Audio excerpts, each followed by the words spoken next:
예, 시장이 뭐 될 듯 말 듯, 갈 듯 또 뭐 불안한 듯 계속 그런 형국인데 오늘 시황의 해설자들은 키움증권 오현진 연구원과 함께합니다. 시장 전략과 오늘도 또 뉴스타 종목 발굴하는 시간 준비되어 있습니다. 어서 오십시오. 네, 안녕하십니까. 자, 오늘의 전략부터 조금 압축해 봤는데요. 코스닥이 상대적으로 좀 강세를 나타내지만 그동안 뭐 떨어질 때 워낙 반대 매물 이런 것 때문에 코스닥이 많이 밀렸기 때문에요. 예, 코스닥 잔혹사가 이제 끝날까라는 질문인데요. 그러게요. 코스닥의 조금 더 강한 반등의 의미와 함께 시장 전망 또 주목해야 할 업종들 좀 알려주세요. 네, 사실 코스닥이 상대적으로 조금 더 세게 반등할 수밖에 없었던 거는 그만큼 세게 많이 하락했던 부분을 반영을 안 할 수가 없다라고 말씀을 드리고 있습니다. 그럼에도 저는 하반기에 코스닥 시장 내에서 충분히 좀 저희가 전략적으로 접근을 해야 될 필요성이 있다고 느끼고 있는 게 사실 최근에 뭐 코스닥을 뿐만 아니라 코스피가 됐든 저희 국내 증시 그리고 글로벌 증시 자체가 상당히 그 경제 지표에 민감하게 반응을 하고 있거든요. 그러다 보니까 향후에 뭐 저희 이번 주에 가장 뭐 중요하다고 볼 수 있는 뭐 다양한 경제 지표들이 뭐 발표가 되겠지만 사실 그런 변동성이 큰 장세에서는 저는 개별 종목단에서 여태 동안 어떻게 보면 아웃퍼폼하는 종목들이 많이 나왔었기 때문에 하반기에는 코스닥에 있는 여러 중소형 업체들이 물론 이제 코스닥 지수가 가기 위해서는 뭐 2차 전지라든가 아니면은 뭐 바이오 같은 이제 큰 섹터가 움직여야 되지만 그런 부분을 차치하고서라도 저는 이전 코스닥 내에 있는 중소형 업체들의 개별 이슈에 따라서 충분히 아웃퍼폼하는 종목들이 많이 나올 수 있다라고 말씀을 드리고 있습니다. 그러면 이제 어떤 업종들을 좀 위주로 봐야 되냐라고 말씀을 드리는데 네. 사실 코스닥 내에서 가장 뭐 비중을 많이 차지하고 있는 것 중에 대표적인 게 하나가 바이오 관련된 업종들인데 저는 바이오 업종도 하반기에 상당히 좀 주목해야 될 업종 중 하나다라고 말씀을 드리고 있습니다. 뭐 저희 뭐 수급적인 부분을 뭐 안 살펴볼 수가 없는 게 최근에 코스닥의 코스닥 그 지수가 다른 거래소 대비해서 많이 낙폭이 컸었던 것 중에 하나가 여러 수급적인 이슈였었거든요.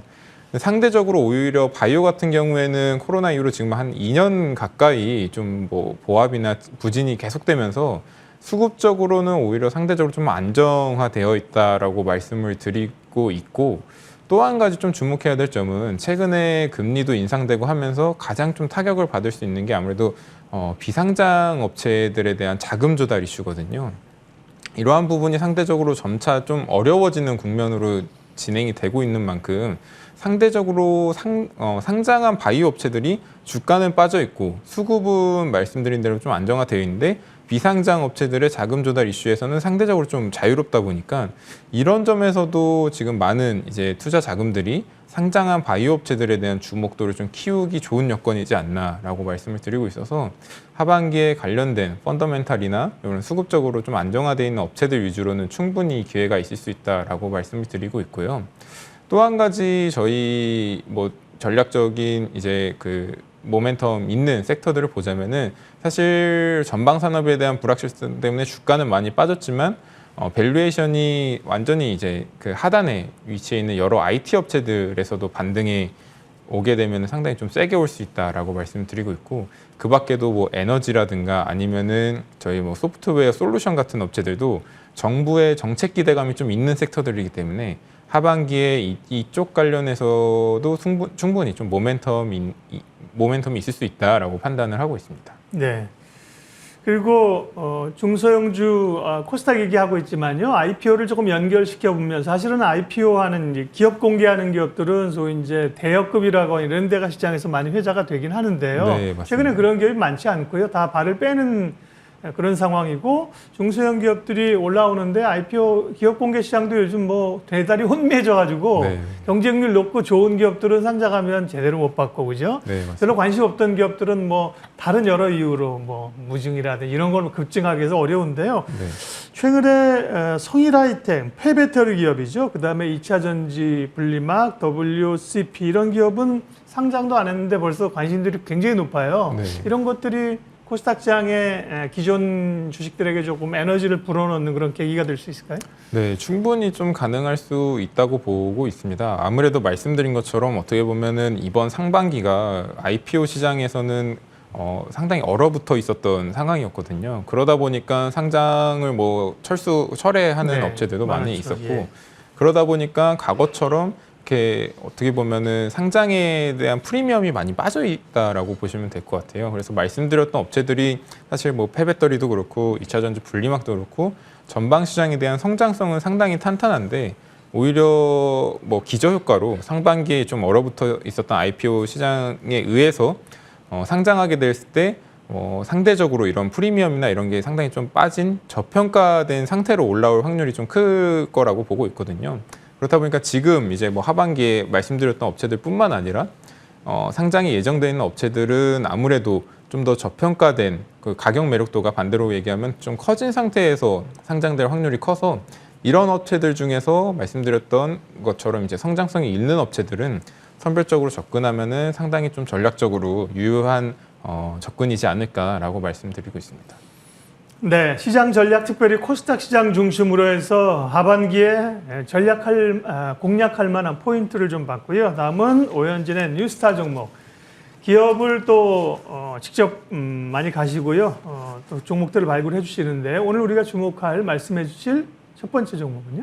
네, 첫 번째 종목은 슈프리마라는 종목입니다. 지문이 인식으로 원래 유명한 업체잖아요. 네, 슈프리마. 네, 맞습니다. 네. 사실 많은 투자자분들이 과거에 슈프리마를 만약 들어보신 분들이라면 뭐 아이폰이나 이런 쪽에 이제 지문 인식 센서가 이제 탑재가 되냐 안 되냐 여부에 따라서 상당히 좀 관심을 많이 가졌었던 종목 중에 하나일 겁니다.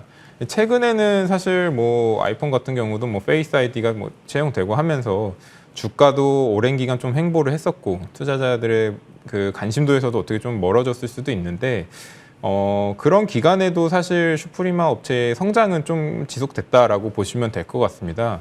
그리고 향후에 좀 성장성도 볼 수 있는 부분이 하반기에도 모멘텀이 있는데 그런 점들을 위주로 좀 말씀을 드리면 일단 저희 뭐 지문 인식이나 이런 그 스마트폰 관련된 그 알고리즘 공급하는 바이오 사인 부분 같은 경우가 주요 매출처라고 보기에는 매출 비중이 그렇게 크지 않다라고 보시면 될 것 같아요. 근데 그럼에도 사실 모바일 그 시장이랑 상관없이 지금 저희 탑재되는 모델이나 이런 게 다양화되면서 성장은 지속되고 있는데 슈프리마의 좀 구조적인 성장이 가능한 부분은 바이오 사인 부분이 아니라 그 바이오 인식 출입 통제 장치 쪽이다라고 보시면 될 것 같아요.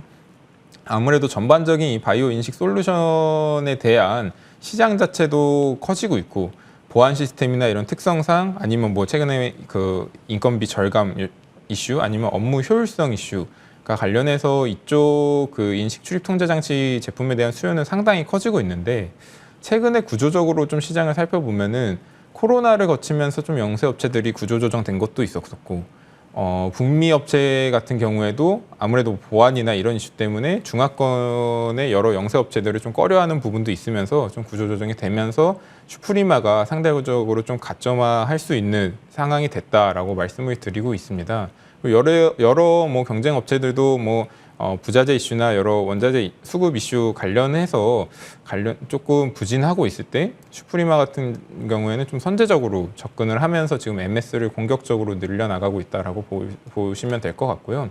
그러다 보니까 해외 매출, 특히나 북미 시장 쪽 같은 경우가 올해 시장 성장이 상당히 빠르게 예상이 될 걸로 보여지고 있습니다.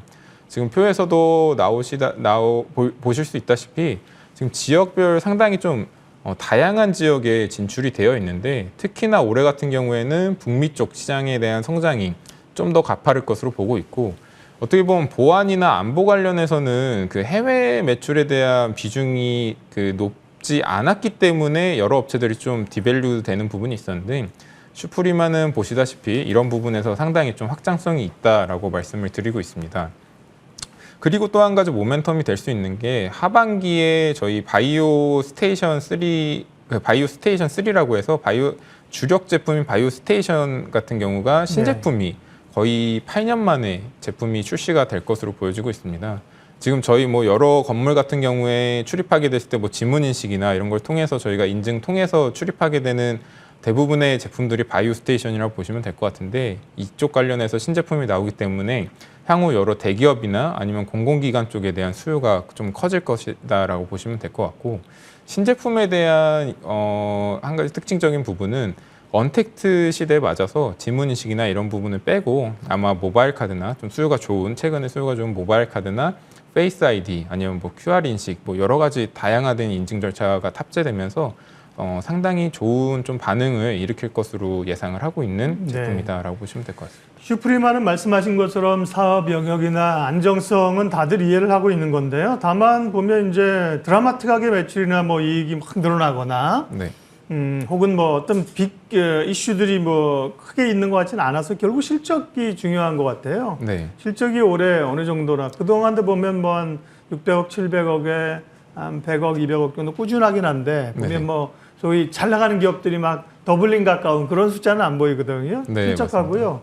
주가는 최근에 좀 시장 영향이겠지만 네. 26,000원에서 21,000원대로 빠져 있어요. 네, 맞습니다. 주가 레벨까지 좀 간략하게 언급해 주세요. 네, 사실 제가 뭐 자료 통해서는 한 매출단은 올해 같은 경우에는 800억대 중반 네. 그리고 영업이익도 한 200억 원 이상은 달성할 걸로 보여진다고 전망을 했는데 사실 그 부분은 아까 말씀드렸던 북미 시장에 대한 성장만 반영을 했을 때의 전망이라고 보시면 될 것 같고 앞서서 말씀드렸던 바이오스테이션 3나 이런 신제품에 대한 효과는 전혀 반영을 하지 않았기 때문에 네. 향후 바이오스테이션 출시 이후에 그 호응도에 따라서 이익 전망치는 상당히 좀 가파르게 올라갈 수 있을 걸로 보고 있고 200억 원 이상의 영업이익이 달성된다면은 사실 지금 주가가 최근에 말씀하신 것처럼 많이 빠져서 시가총액이 1,000억대 중반에 불과하다라고 본다면은 네. 향후에 그 이익 전망치 상향에 따른 업사이드는 크게 볼 수 있다라고 말씀드리고 있습니다. 네. 시간이 이제 또 두 번째 종목 준비된 게 있어서요. 부지런히 좀 가야 되겠습니다. 네. 다음 또 말씀해 주실 기업은 어딘가요? 다음에 말씀드릴 업체는 BHI라는 종목입니다. 원전 관련주로 좀 네, 거론되는 종목이죠. 예. 맞습니다. 사실 최근에 뭐 유가 하락되면서 관련 업체들의 주가가 좀 하락폭이 컸었는데 오히려 투자 매력도 가격 매력도는 훨씬 더 커져 있는 상태라고 보시면 될 것 같고요. 투자 포인트 위주로 좀 말씀을 드리면 예. BHI 같은 경우에는 주력 제품이 HRSG라고 하는 그 LNG 설비용 그 증설에 들어갈 때 하는 배열 회수 보일러가 주력 제품이다라고 보시면 될 것 같아요. 그러니까 향후에 뭐 신재생 에너지 완전한 신재생 에너지까지 가기 위한 어떻게 보면 과도기적인 측면에서 LNG 설비 용량이 최근에 증설되고 있으면서 올해 동사의 이 HRSG가 상당히 가파르게 올라가고 있고 또 한 가지 향후에 추가 중장기적인 성장을 보게 되면은 대형 원전 보조기기나 아니면 소형 저희 SMR이라고 일컬어지는 소형 모듈 원전 관련해서의 그 보조기기 그리고 그 밖에 그린 수소까지 신재생 에너지까지 제품 라인업을 다양하게 좀 준비를 하고 있어서 지금은 이 LNG 설비 용량 그 증설에 따른 수혜를 보고 있지만 순차적으로 뭐 원자력 그리고 그 밖에 그린 수소와 같은 완전한 신재생 에너지까지의 로드맵을 확보를 하고 있어서 저희 최근에 정책 변화가 일어나고 있는 에너지 그 패러다임 변화 속에서 완전한 수혜가 가능한 업체지 않을까라고 말씀을 드리고 있습니다. 국내 그 원전 업체들은 그동안 업황이 뭐 아시는 것처럼 안 좋았기 때문에요. 사실 실적들에 대한 고민들이 지금까지의 재무제표는 부담스러울 거예요. 그 부분 한번 챙겨보시고요. 이후에서 원전 쪽으로 이제 뭐 그 차기 에너지 로드맵에 텍소노미 포함한다고 해서 사실 급등했거든요. 네, 맞습니다. 가격적인 부담은 지금은 그러면서 그때 가격이 대략 한 6,000원대 밑에서 한 5,000원 수준에서 지금 7, 8,000원까지 올라왔어요. 단기 가격 부담은 괜찮나요?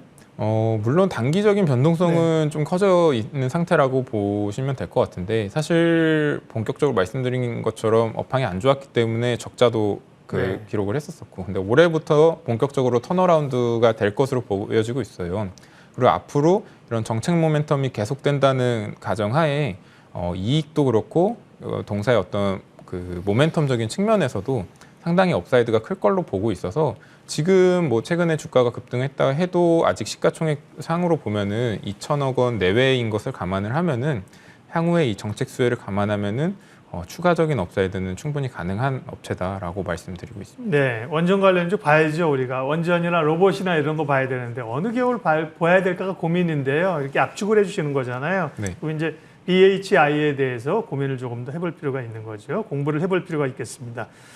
예, 오현진의 뉴스타 종목, 스타가 될 만한 기업들 오늘도 두 군데 말씀해 주셨습니다. 유튜브 검색창에 오현진의 뉴스타 이렇게 치시면 요 코너가 쭉 나오니까요. 참고하시고요. 기움증권 오현진 연구위원 함께했습니다. 고맙습니다. 네, 감사합니다.